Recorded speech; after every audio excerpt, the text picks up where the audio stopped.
Why was everyone ignoring her at the briefing table? Dr. Sarah Chun had barely opened her presentation when the snickering started. The laughter came next, slow, cruel, and gaining momentum until the entire auditorium buzzed with the sound of 1,000 people mocking the thing she'd spent 3 years building. The video replayed on her phone for the 100th time. The International Aviation Summit. Just yesterday. Her voice cracking slightly as she unveiled the hummingbird. Then the applause, not for her, but for Marcus Rothwell, the aerospace mogul who, Dee declared, "It looks like a mosquito with delusions of grandeur." The crowd had roared. Her creation had been turned into a meme within hours. #toy helicopter was trending. She sat cross-legged on the cold garage floor, now staring at the machine they all ridiculed. Its slender carbon frame caught the light like a sculpture. Silent. Intricate. Alive in a way no one else seemed to understand. 12 feet long, 8-foot rotor span. Just 340 pounds empty. A whisper of a thing compared to the beasts the industry adored. But it could fly in ways they couldn't even imagine. Her hands trembled, not from fear, from restraint, rage, shame, pride. All of it swirled just under the surface like a storm she wouldn't. To let out, her marriage was gone. Her savings account showed $847. She lived in a garage that reeked of motor oil and silent failure. Her MIT degree hung crooked on the wall, just above a box of unpaid bills. Even her own father had told her to let it go. "You re-34, sweetheart. Maybe it's time to get a real job." The phone buzzed. Another message. Another article. Former aerospace engineer. Tiny chopper becomes internet sensation. For all the wrong reasons.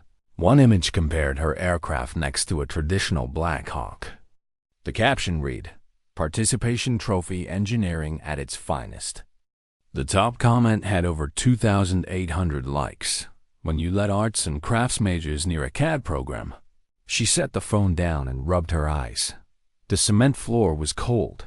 So was the doubt, creeping in from the edges like ice.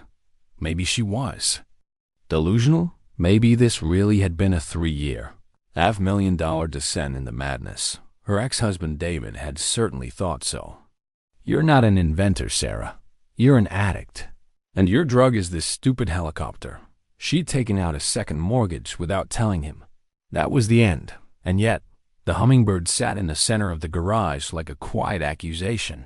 She remembered the test flights, how the controls responded like fingertips, how it danced in crosswinds that would knock larger craft out of the sky. Traditional helicopters fought the wind. Hers understood it, but the industry didn't care. They wanted mass, power, bulk. They wanted what they always had, only bigger. Every investor pitched had said some version of the same thing. We don't see a viable market for such a specialized aircraft. They didn't see the problem yet. That's what she kept telling herself. But it was hard.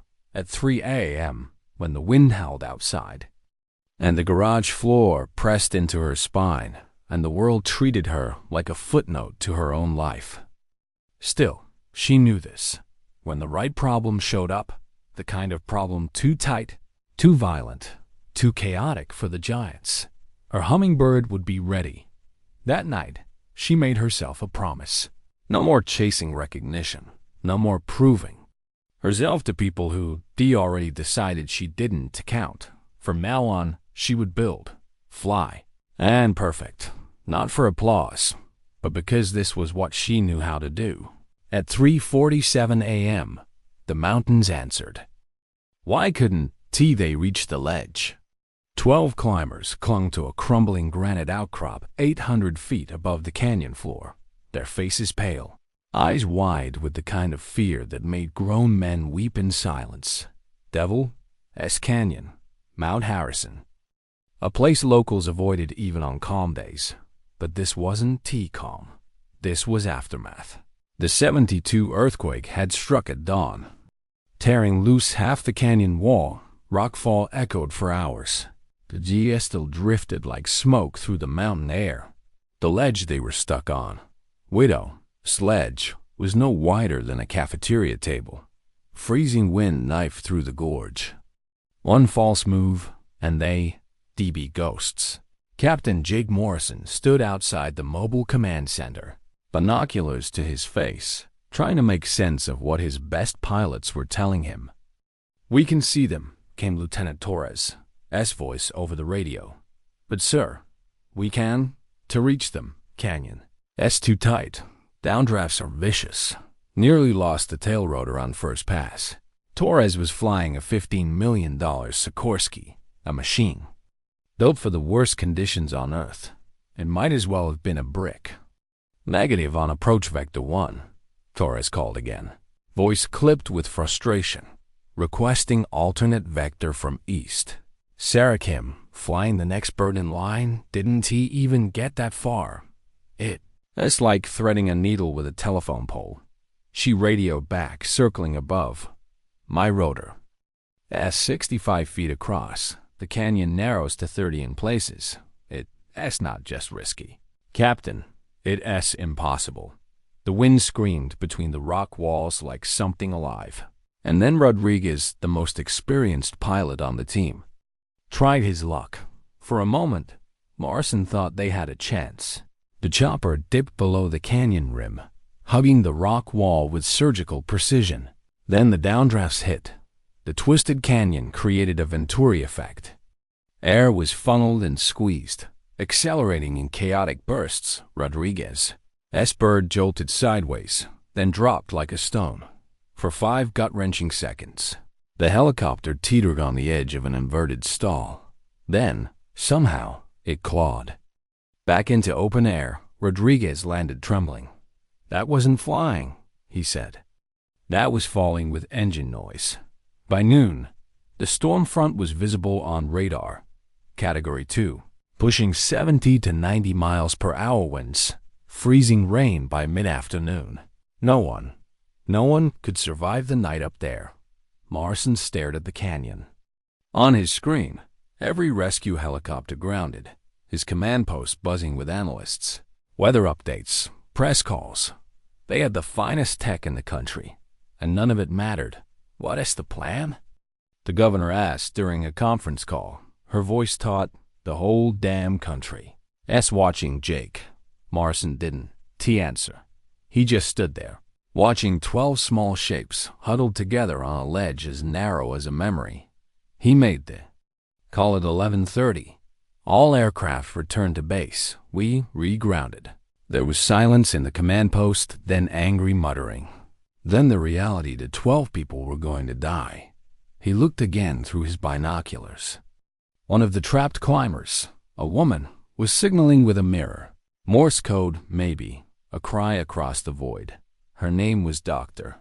Amanda Foster, ER trauma specialist. She kept the group alive this long, but she couldn't, to hold off a storm. Morrison lowered the binoculars.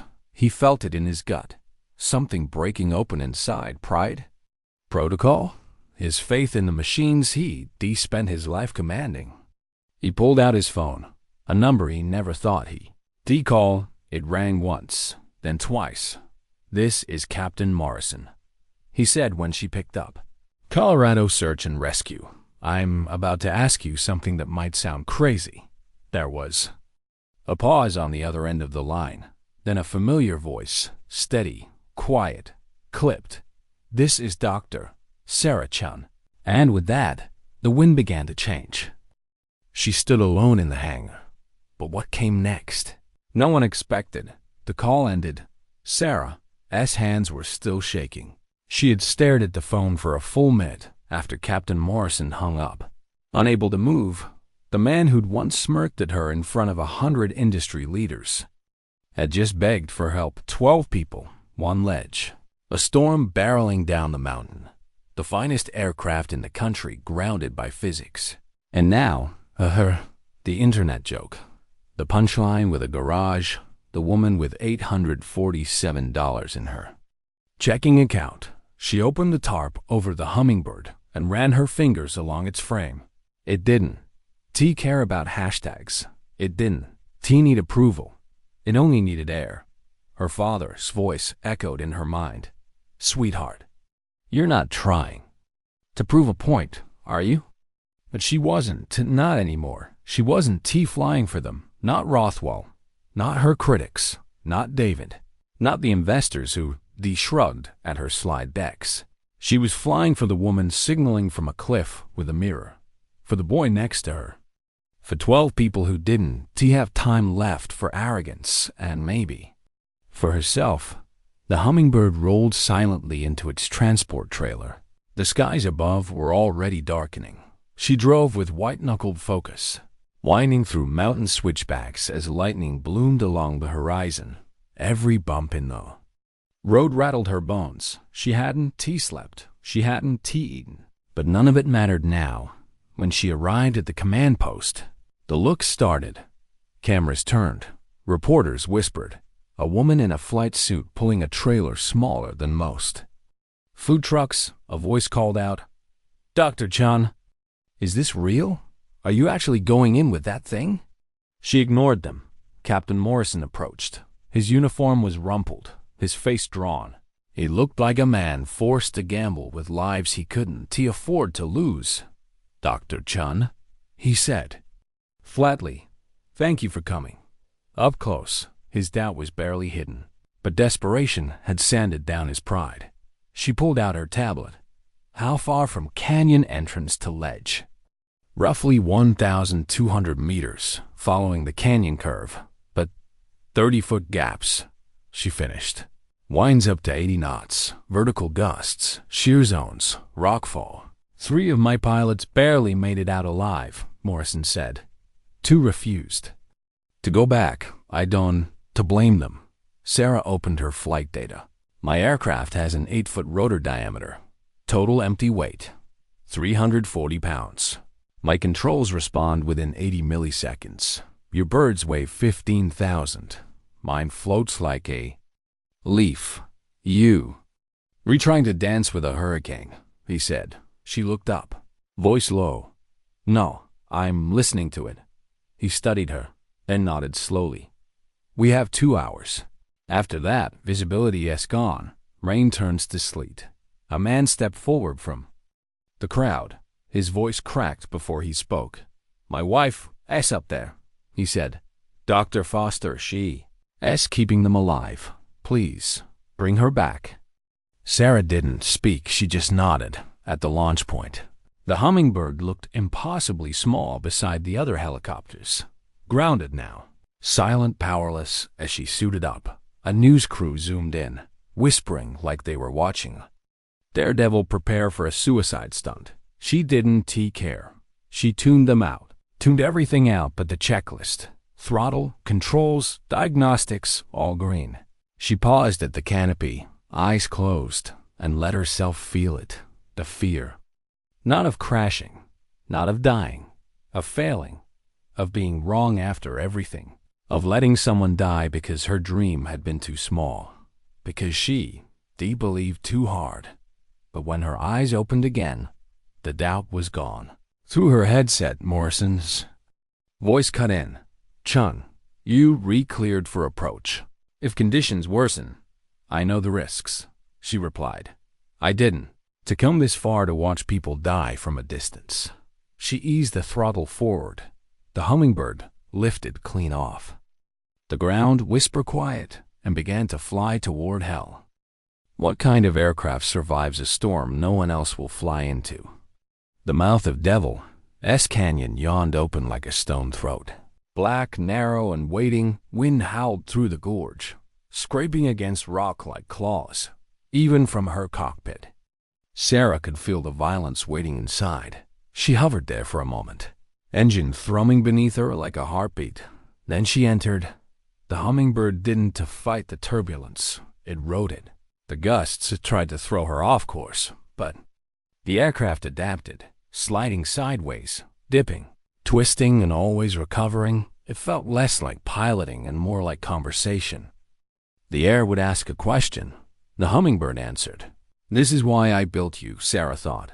She leaned into the turbulence, hands steady on the controls.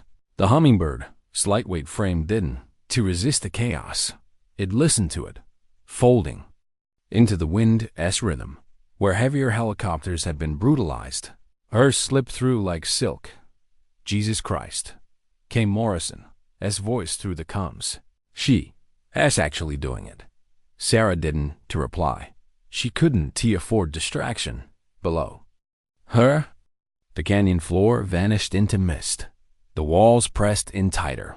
She scanned the rock for landmarks, a twist in the cliff face, a jagged outcrop, a sliver of broken ledge, until finally she saw them, 12 tiny figures clinging to a sliver of stone.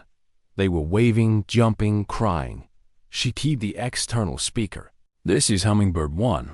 I have visual beginning approach. There was no margin for error.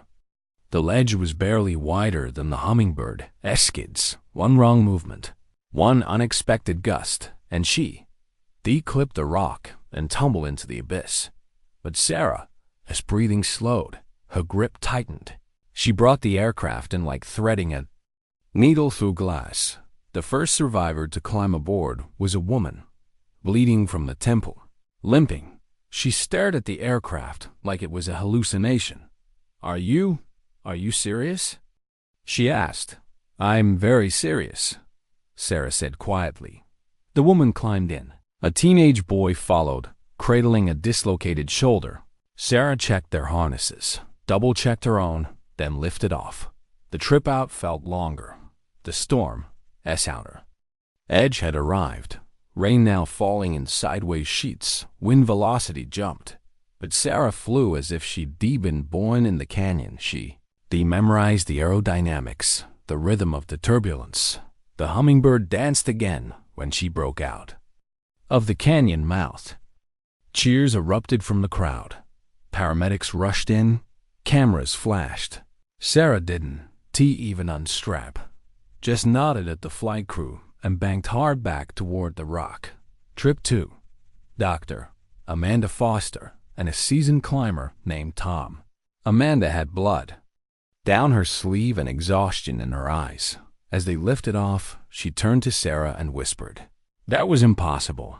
Sarah met her gaze. Sometimes impossible just means untested. Trip 3, then 4, then 5. The wind worsened. Ice began to form along the canyon's upper rim. Visibility dropped.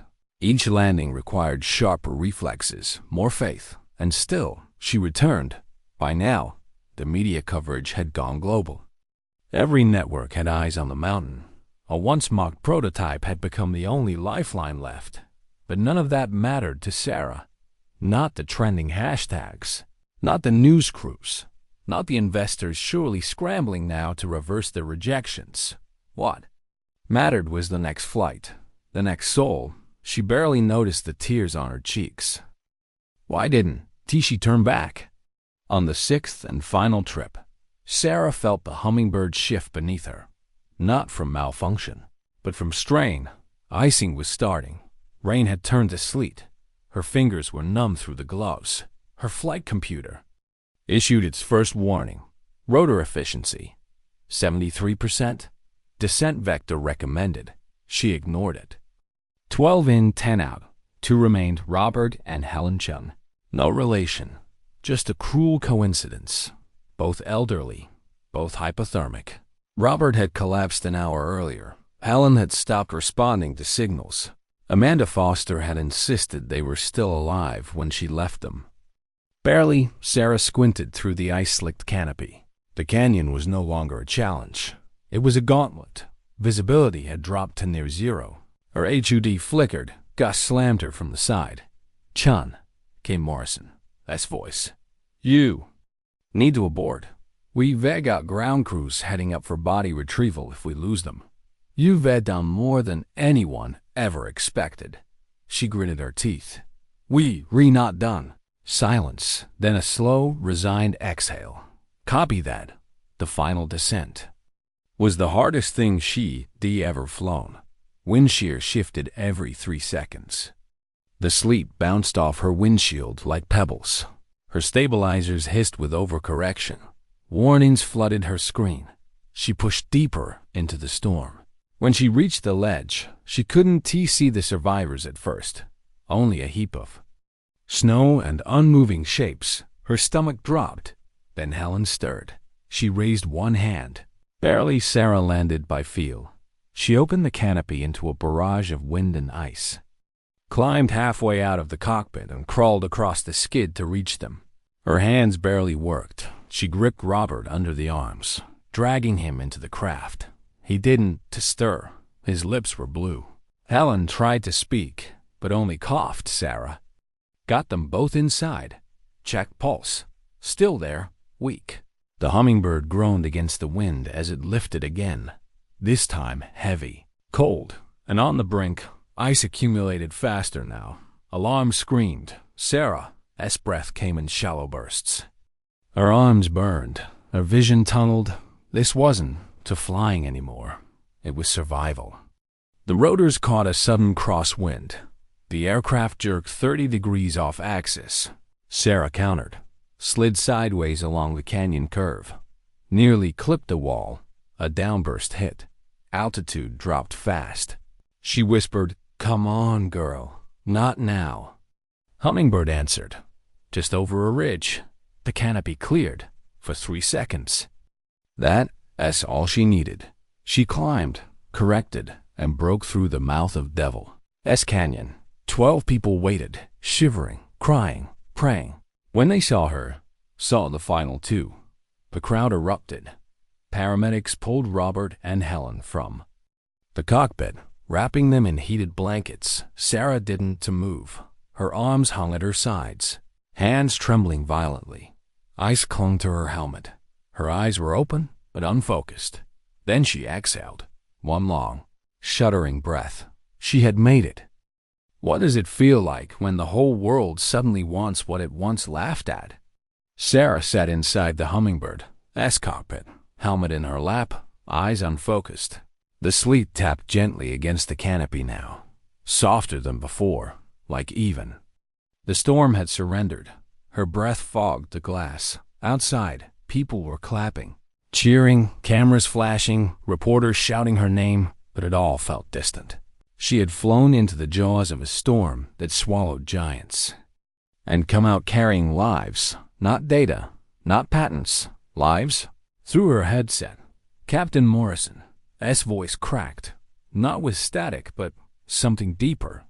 "Chun," he said, "that was the most incredible flying I've ever witnessed. You just did the impossible."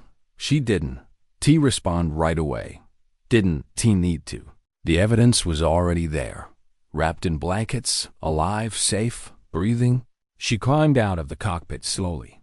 Her legs buckled slightly. Morrison caught her elbow. "You all right?" he asked. "No," she said, "but I will be." Across the landing zone, a crowd had gathered.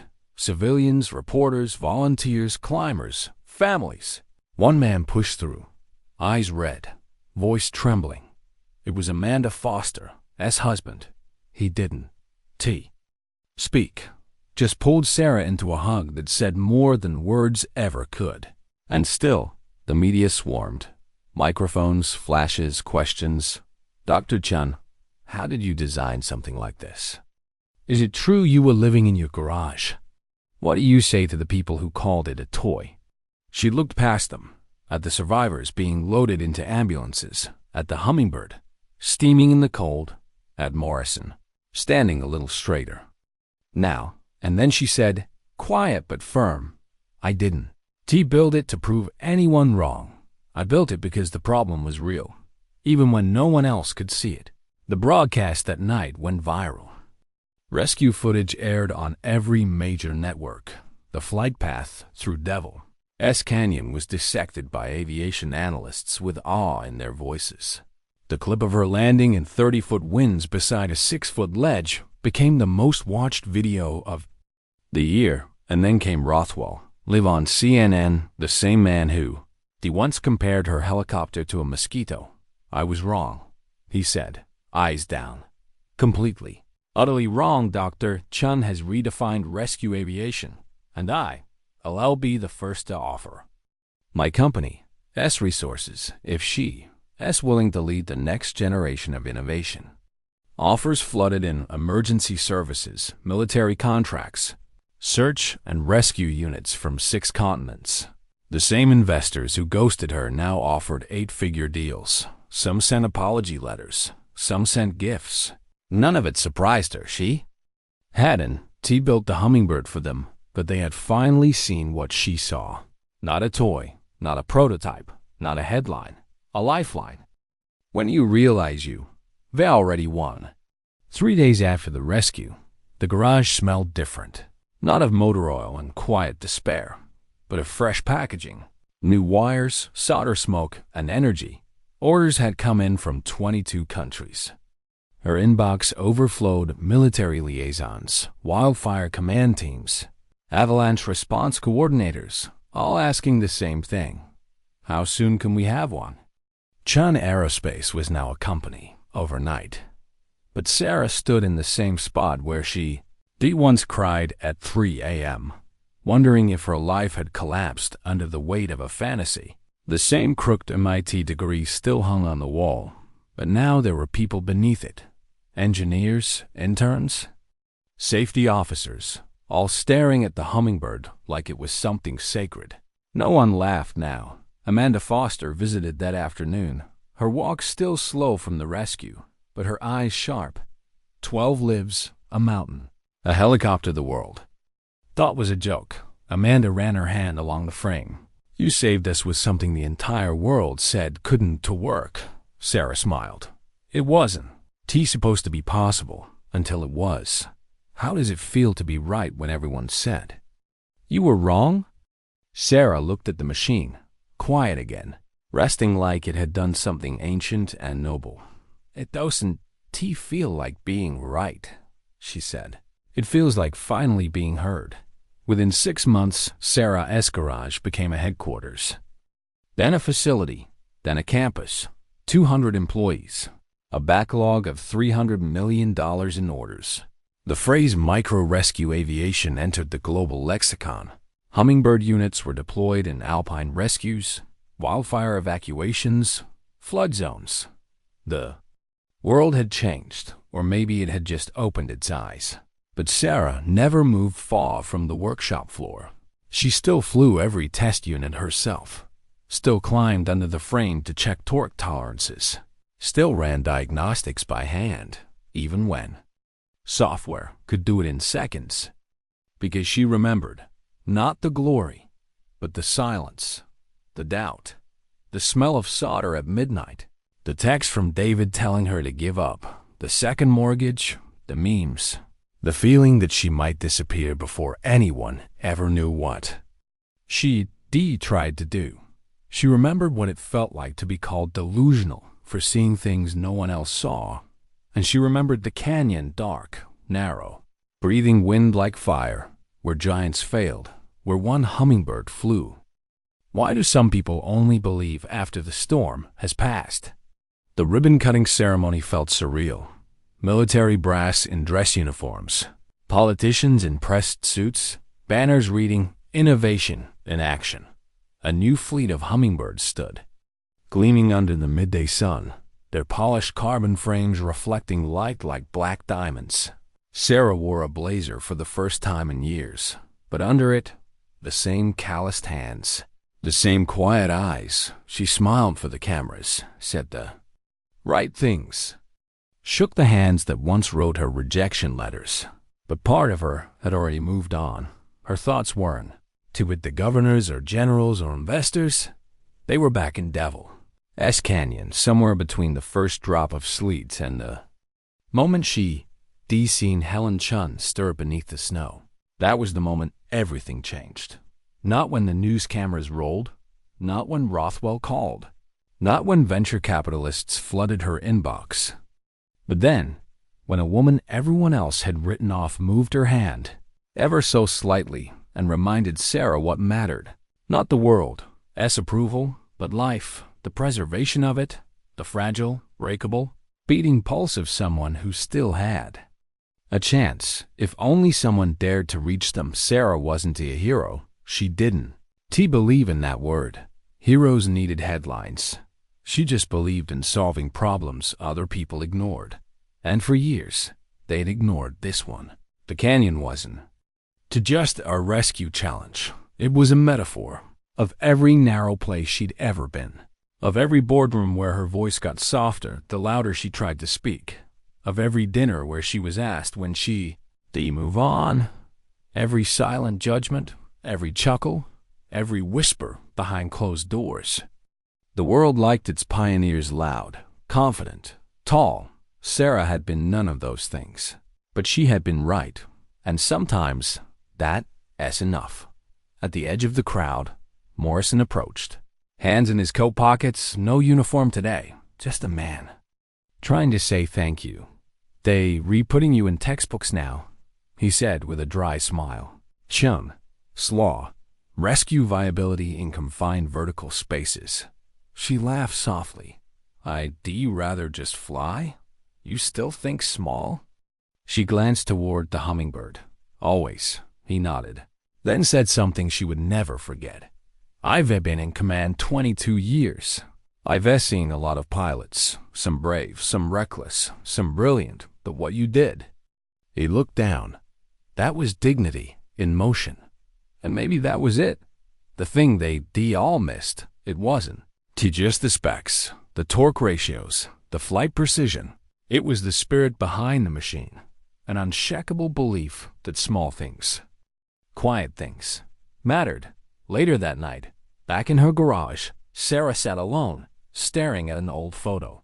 The prototype, the garage floor, the crooked MIT diploma, her ex-husband's S-coat still hanging on the peg, untouched. She didn't feel angry anymore.